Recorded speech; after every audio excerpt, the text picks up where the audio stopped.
حضرت سعد بن ابی وقاص رضی اللہ کہتے ہیں کہ جنگ عہد سے پہلے مجھ سے عبداللہ رضی اللہ نے کہا، آؤ ہم اللہ سے اپنی اپنی آرزوؤں کی دعا کریں۔ میں نے کہا اچھا۔ ہم ایک کنارے ہو گئے۔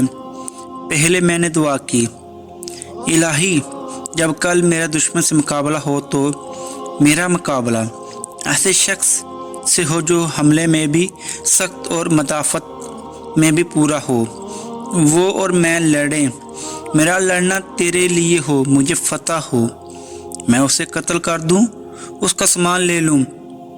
میری اس دعا پر عبداللہ رضی اللہ نے کہا آمین۔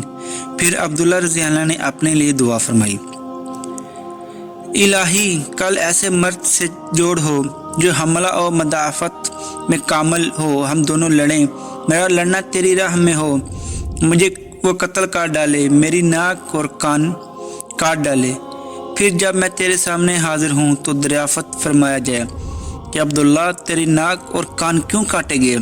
تب میں عرض کروں یا اللہ تیری راہ میں اور تیرے رسول وسلم کی راہ میں، تب فرمایا جائے کہ ہاں تو سچ کہتا ہے۔ سعد رضی اللہ عنہ کا قول ہے کہ عبداللہ رضی اللہ عنہ کی دعا میری دعا سے بھی بہتر تھی، چنانچہ یہ بزرگ گواہی کفیت سے شہید ہوئے۔